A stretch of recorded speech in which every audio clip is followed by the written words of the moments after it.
Hey guys! This is Cartoon Recapped. Today we'll show you a 2014 family fantasy cartoon called Mule, Guardian of the Moon.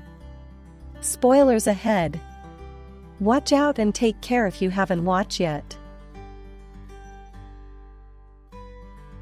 On a small planet whose inhabitants are made of natural materials, the first Guardians brought a small sun and moon to bring light to their world.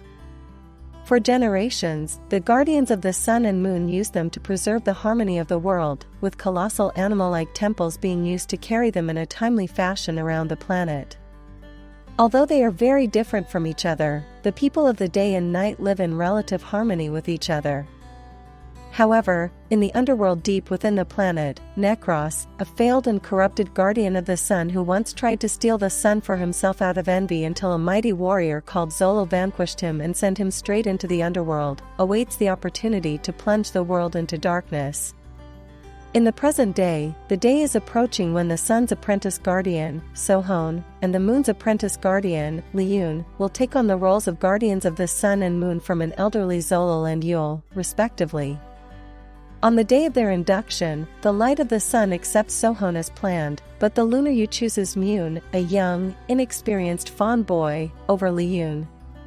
When Mox, an impulsive imp and a servant of Necros, informs him about Zolol's retirement, Necros sees this as an opportunity to steal the sun again.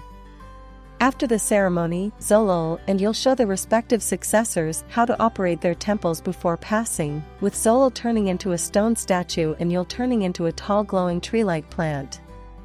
The following night, Necros sends pale snakes to visit and upset Liyun to stir up his jealousy and advise him to pit Sohon against Mune. Meanwhile, Mune struggles to maneuver the Temple of the Moon as it leaves its path and interferes with Sohon. While Sohon leaves his temple after Liyun convinces him to scold Mune, Necros sends Mox and his shy, nature-loving imp partner Spleen to steal the sun and bring it to him in the underworld. Necros causes the sun to die off gradually to ensure that no one will take it from him. As a result, night falls across the land and a distressed Mune is banished from his people. Mune and Sohon set out on a quest to find the vanished sun, with the young wax girl Glim accompanying them.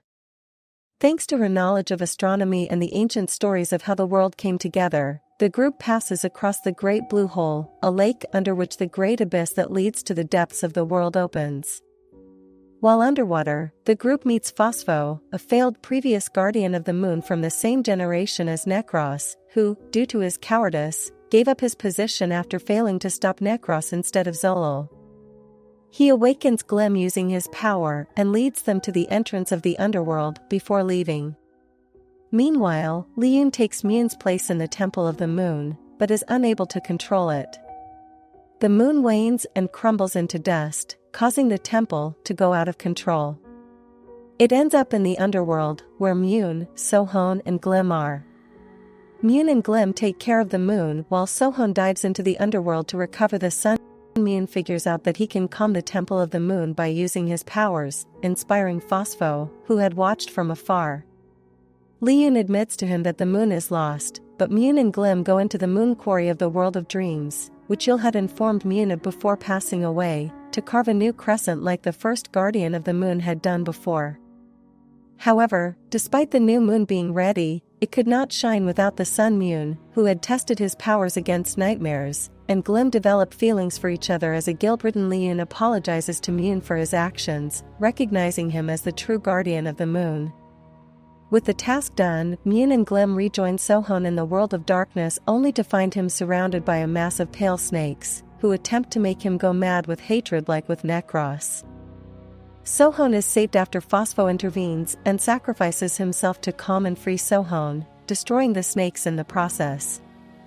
Sohon, Mune and Glim confront Necros and his imps. Glim finds the sun and blows on it to revive its fire, causing her to melt in the process. As she is melting, Glim encourages Mune, telling him he can defeat Necros as he mourns her sacrifice. As Necros is about to crush Mune and Sohon, the sun and the moon unite and empower them. Mune uses his dream powers to defeat Necros by putting him to sleep. In the world of dreams, Mune realizes that a pale snake was influencing Necros and destroys it. Necros regains the appearance he had before he was corrupted by envy as he turns into stone in the real world, resting in peace and harmony, while the underworld changes into a paradise and Mox and Spleen are flowered. Necros's decorruption brings back peace to the land, and the two guardians are able to resume the normal trajectories of the sun, the moon, and their temples. With some help from the sun and moon's power, Mune resculpts Glim, reviving her in such a way that keeps her from melting in the day and freezing in the night. Mune and Glim meet up and kiss, before going around the world on the Temple of the Moon. Thanks for watching. Hope you all enjoyed, and don't forget to subscribe to our channel.